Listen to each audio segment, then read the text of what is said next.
Hi guys! May napanood kasi ako sa TikTok kahapon. So ito gagawin natin. Ito ay ang cheesecake plan. O diba cheesecake, cheesecake. O diba guys parang si Melay lang. Napanood ko sa TikTok ni Ate Janet ng Pinoy Cooking Recipes by Janet. So ayan gagayahin natin guys dahil mayroon naman tayong ingredients dito sa bahay. So naggawa na ako dyan ng caramel na ilalagay natin sa ilalim. So ayan guys, gumamit ako dyan ng brown sugar.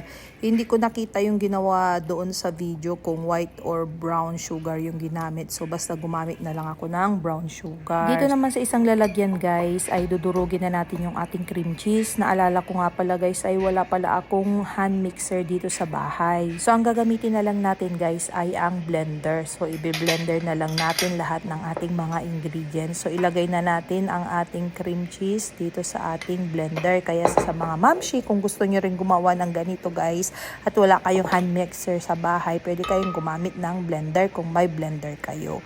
O diba, para mas mabilis. Kung wala naman, pwede rin namang mano-mano ang paggawa. O diba, so saidin lang natin dahil medyo mahal ang cream cheese guys. Ayan guys, umpisa na natin itong i-blend. Tapos pa isa-isang itlog lang yung ilalagay natin dyan. One at a time lang kasi ganyan yung ginawa doon sa video. So bali 5 itlog yung ginamit natin dyan.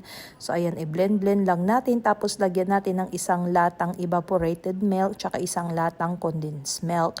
So ayan, tapos i-blend ulit natin siya guys ng maayos. Ayan. Huwag naman natin itong i-overblend. Ayan. Pagkatapos niyan guys, ilagay na natin siya sa ating lalagyan. Salain lang natin siya para hindi mahalo yung mga buo-buo dyan. So ayan. After niyan, nagpainit na rin tayo dyan ng oven. Tapos lagyan natin ng tubig yung ating lalagyan. Tapos ayan. Ilagay na natin siya dyan guys. O diba? Angel, baby. Kunin na natin guys.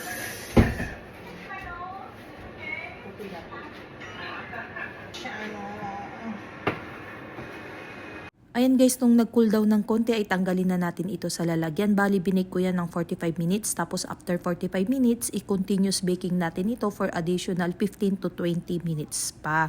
So ayan, tanggalin na natin siya guys dahil hindi na talaga ako mapakali kung ano talaga ang kinalabasan ng ating ginawa. Ay tama ba o ano? Okay ba kung ginawa ko? Minamadali ko eh.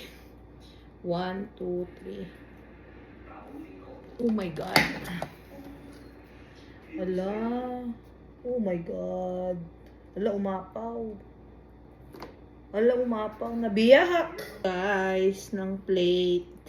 Usog natin. Dapat pala yung mas malaking plato. First time kong gumawa.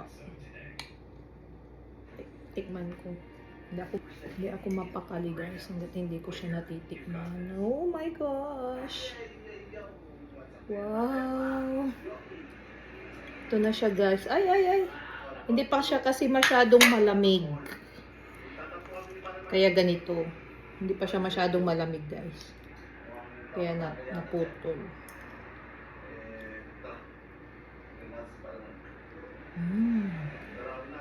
Uy, masarap. Lalamigin ko pa siya. Hindi pa siya masyadong malamig guys. Cheesecake plan.